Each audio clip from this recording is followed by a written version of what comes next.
potensi bahaya kesehatan dari rokok ilegal yang beredar di Kabupaten ND dengan Beni Hendrawan Prabowo S. Farm. Ini adalah Kepala Lokapom Kabupaten ND. Dan kami juga akan update terkait dengan ratusan mahasiswa PPG Angkatan 3 mengikuti pengukuhan dan juga sumpah profesi dengan Kaprodi PPG LPTK Universitas Flores, Dr. Veronica Genua M. Hum. Dan pendengar, kita akan update satu persatu. Kita mulai dari ratusan mahasiswa PPG Angkatan 3 ini mengikuti pengukuhan dan juga sumpah profesi dengan Kaprodi PPG LPTK Universitas Flores, Dr. Veronica Genua M. Hum sudah di ujung telepon dengan RRI. Ibu Veronica, selamat pagi. Selamat pagi, Ibu. Ibu Vero, terima kasih sudah meluangkan waktu untuk bisa ngobrol dengan RRI ND. Pagi-pagi sebenarnya harus sudah siap untuk mengikuti kegiatan pengukuhan untuk mahasiswa PPG Angkatan ketiga pagi ini kan Ibu ya? Iya, Bu. Baik, ini bisa dijelaskan mengenai program pendidikan profesi guru atau PPG dan tujuannya apa? Terima kasih, Ibu. Program PPG itu merupakan program dari Kementerian Pendidikan dan Kebudayaan Ristek Dikti untuk meningkatkan sertifikasi dari para guru. Para guru yang sudah masuk data Dapodik itu masuk dalam PPG dalam jabatan. Jadi Universitas Flores mendapat kesempatan melalui konsorsium dari Undiksa untuk membentuk penyelenggaraan pembukaan PPG, sehingga salah satunya Universitas Flores menjadi tempat untuk kegiatan PPG baik dalam jabatan maupun prajatan. Okay. Hanya mungkin saat ini sudah berubah menjadi PPG tertentu dan PPG calon guru. Oke, baik. Sudah sejak kapan ini mulai menerapkan program PPG ini di Universitas Flores? PPG sudah menyelenggarakan dari bulan September 2023, mendapat SK penyelenggaraan dari Kementerian tanggal 29 Maret 2023. Oke. Jadi sudah berjalan hampir 1 tahun ya? Sudah berjalan 2 angkatan untuk mahasiswa PPG dalam jabatan. Oke, dan ini tahun ketiga, angkatan ketiga begitu ya untuk penyelenggaraan PPG. Kami sudah mendapat angkatan 2 dan angkatan 3 yang sekarang mau dikukuhkan pada hari ini. Oke. Nah, Ibu Vero, ini bagaimana proses seleksi dan juga kualifikasi untuk bisa mengikuti PPG di LPTK Universitas Flores? Iya, terima kasih. Untuk proses seleksi semuanya langsung dari kementerian. Semuanya langsung dari Kementerian Pendidikan Kebudayaan Ristek Dikti, Direktorat Jenderal Guru dan Tenaga Kependidikan. Jadi melalui seleksi administrasi dan juga seleksi lainnya dari kementerian. Kami Universitas Flores hanya menerima mahasiswa yang diploting oleh kementerian. Jadi seleksi semua dari kementerian, Direktorat Jenderal Ristek Dikti. Dan untuk di NTT sendiri ini apakah semua perguruan tinggi boleh menyelenggarakan PPG ini, Bu Vero, ataukah ada beberapa kriteria dan juga penentuan-penentuan tertentu begitu untuk beberapa universitas saja begitu atau perguruan tinggi saja begitu? Oh ya, baik. Untuk menjadi sebuah lembaga untuk menyelenggarakan PPG itu bukan semua, tapi ada perguruan tinggi tertentu yang melalui konsorsium. Melalui konsorsium dengan ketua konsorsium melalui revitalisasi, sehingga kami di NTT itu ada yang sudah lebih dahulu itu Undana Kupang, mereka sudah berjalan 5 tahun, sedangkan tahun 2023 kemarin melalui konsorsium Universitas Genesa Singaraja itu ada 3 perguruan tinggi yang baru untuk berhak menyelenggarakan PPG itu adalah Unika Kupang, Unwira Kupang, Unika Santo Paulus Ruteng dan Universitas Flores. Namun bukan langsung ditentukan, tapi melalui proses pengerjaan berkas-berkas dan seleksi dari kementerian. Apa alasan Universitas Flores mengikutkan untuk di konsorsium begitu untuk bisa menyelenggarakan PPG ini? Oh ya, ini merupakan satu kebanggaan dan kebahagiaan dari kami Universitas Flores bisa menyelenggarakan PPG untuk mengurangi data guru yang belum mendapat sertifikasi. Karena untuk PPG ini adalah guru-guru yang bisa mendapat sertifikasi. Jadi banyak sekali 600 punya sudah ribuan yang belum mendapat plottingan untuk sertifikasi, sehingga peluang besar dari kementerian melalui PPG Universitas Flores untuk mengurangi guru-guru yang belum mendapat sertifikat pendidik. Berarti di NTT ini sudah ada 4 perguruan tinggi yang boleh menyelenggarakan PPG begitu ya Bu Vera? Iya ya, 4 perguruan tinggi. Oke, dan untuk materi serta kompetensi yang diajarkan kepada mahasiswa selama mengikuti PPG ini apa saja? Terima kasih. Untuk materi itu kebetulan sesuai dengan bidang studi masing-masing. Kami di Unipor ada 4 bidang studi. Program studinya PPG, sedangkan bidang studinya itu bahasa Indonesia, pendidikan bahasa Indonesia, pendidikan matematika, pendidikan sejarah, dan pendidikan fisik dan pendidikan matematika. Proses pembelajaran itu ada 3 mata kuliah saja untuk pembelajaran para guru itu. Yang pertama itu pendalaman materi, yang kedua itu perangkat pembelajaran, dan yang ketiga itu PPL. Untuk proses mata kuliah yang pertama pendalaman materi itu sama untuk semua bidang studi, tetapi sesuai dengan basicnya masing-masing.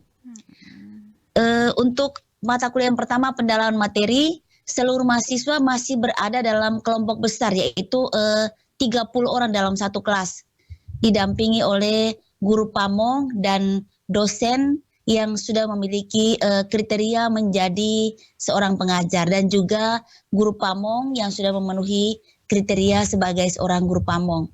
Jadi untuk mata kuliah pendalaman materi masih 30 orang dalam satu kelas besar, didampingi oleh dosen dan guru pamong yang sudah memenuhi syarat. Untuk mata kuliah yang kedua itu perangkat pembelajaran, mahasiswa yang 30 orang itu sudah dibagi ke dalam 3 kelompok. Jadi menjadi 10-10 orang dalam satu kelompok yang didampingi oleh guru pamong dan dosen. Sedangkan untuk mata kuliah yang ketiga itu terkait PPL. Karena guru-guru ini adalah seorang pengajar, jadi mereka juga perlu dilatih atau dibina menjadi seorang pengajar yang baik dengan menggunakan modul-modul ajar atau perangkat pembelajaran, baik kurikulum 13 maupun kurikulum merdeka. Oke. Dan untuk PPG ini mereka berproses atau mengikuti perkuliahan ini selama berapa lama begitu? Kalau untuk PPG dalam jabatan itu selama 3 bulan. Selama 3 bulan. Ya, kalau untuk perkuliahannya itu hanya 57 hari saja. 57 hari ya padat. Jadi melalui pembelajaran full daring. Ya, itu melalui asinkron dan sinkronis. Jadi pembelajaran daring melalui SIM PKB yang ditentukan oleh kementerian.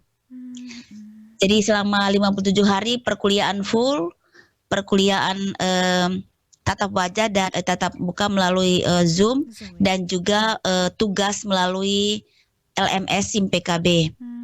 Dan setelah itu mereka harus menunggu proses untuk persiapan UKIN, ujian kinerja dan ujian pengetahuan. Kalau ujian kinerja itu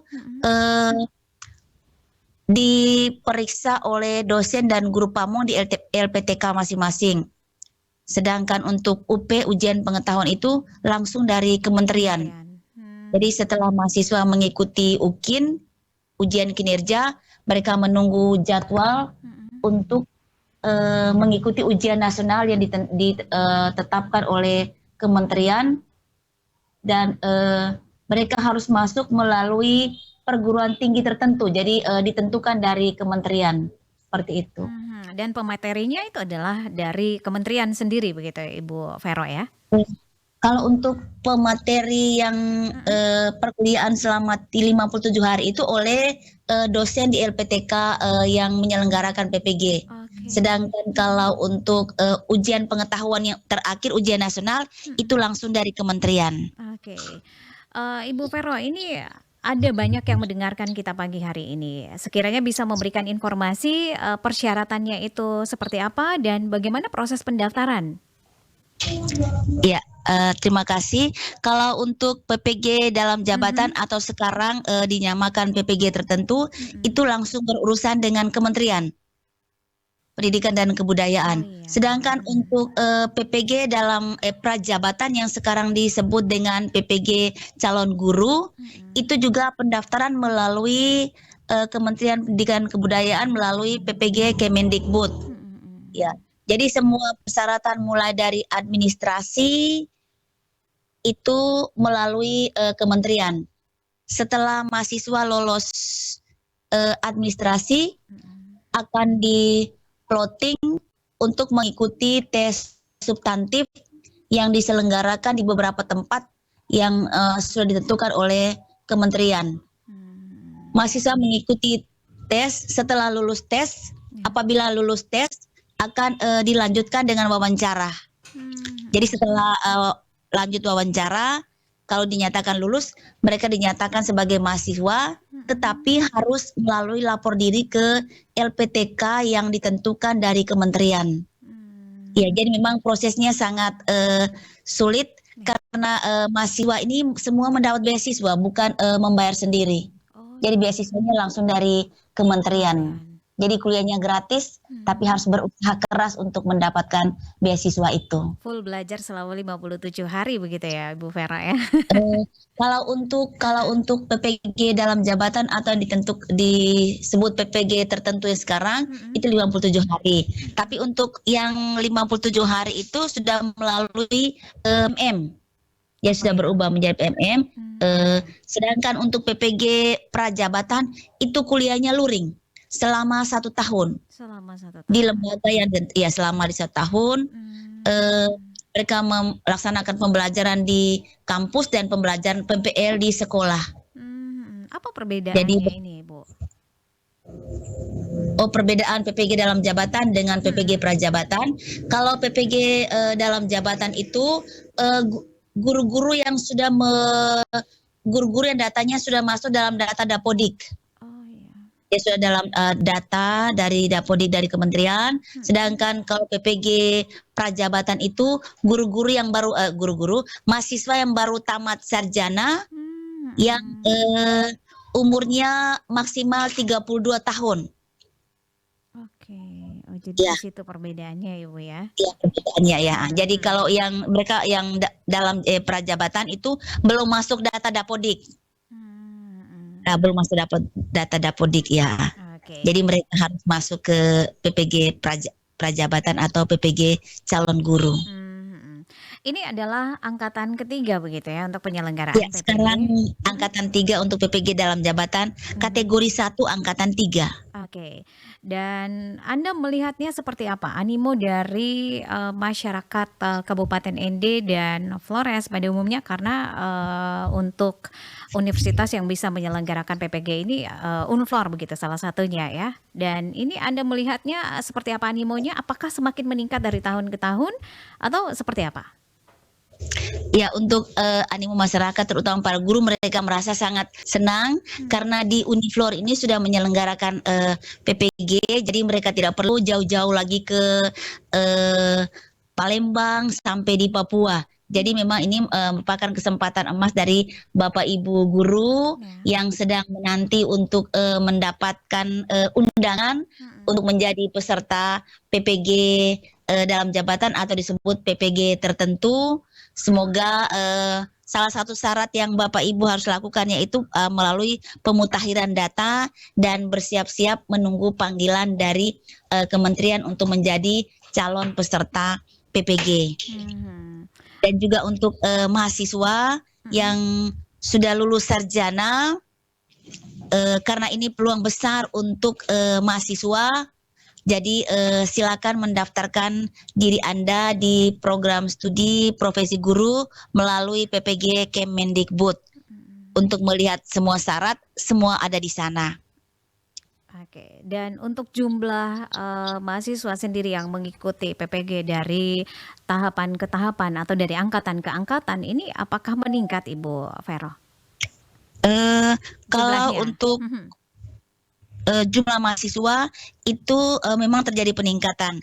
Kalau kami angkatan kedua itu hanya mendapat 2 bidang studi, yaitu matematika dan fisika. Mereka memplotting kami 60 mahasiswa. Jadi satu rombel untuk bidang studi itu 30 mahasiswa. Sedangkan angkatan 3 ada penambahan bidang studi bahasa Indonesia dan sejarah. Jadi masing-masing kelas 30 rombel. Jadi untuk angkatan 3 ini awalnya 120, tetapi karena ada mahasiswa yang menuliskan nomor HP mungkin istri atau suami atau nomor HP yang tidak dihubungi sehingga tidak bisa dihubungi. Jadi pada saat batas akhir untuk lapor diri itu dari admin IT kami harus membuat menjadi mengundurkan diri karena batas yang sudah ditetapkan, sehingga mereka dikatakan sebagai mahasiswa peserta PPG. Ya. Terus dalam prosesnya juga kami 120, tapi karena 2 sudah mengundurkan diri dari awal dan dalam proses perkuliahan itu memang sangat full. Mahasiswa sudah berusaha ingin menjadi mahasiswa, tetapi karena kondisi sakit yang tidak bisa diatasi sehingga mahasiswa tersebut melakukan pengunduran diri sebagai peserta PPG. Karena kesehatan juga penting, PPG juga penting, tapi kita dahulukan kesehatan dulu. Itu jadi ada penambahan peserta PPG untuk angkatan 3. Lalu bagaimana prospek karir begitu ya untuk lulusan dari PPG ini di dunia pendidikan, Ibu? Nah, kalau untuk PPG dalam jabatan itu mereka sudah menjadi seorang guru. Tinggal saja mereka meningkatkan keilmuan mereka menjadi seorang guru yang profesional dan guru yang hebat dari hasil pembelajaran selama perkuliahan PPG. Jadi mereka harus lebih mengembangkan diri dan lebih hebat dari guru-guru lainnya yang belum mendapat sertifikasi melalui pembelajaran IT dan peningkatan inovasi dalam pembelajaran. Jadi harus berusaha lebih baik lagi dari sebelumnya, seperti itu. Apa harapan dan juga pesan Anda kepada mahasiswa yang akan dikukuhkan begitu ya untuk sumpah profesinya pada hari ini 5 Agustus 2024? Silakan. Ya, harapan kami dari pengelola untuk mahasiswa yang dikukuhkan hari ini, semoga menjadi seorang guru hebat dan profesional dalam mendidik anak bangsa dengan berbagai ilmu pengetahuan dan inovasi yang saat ini, agar anak-anak lebih maju dan berkembang menjadi generasi yang emas dan mampu menggunakan IT dalam dunia perkembangan ilmu pengetahuan untuk saat ini. Oke.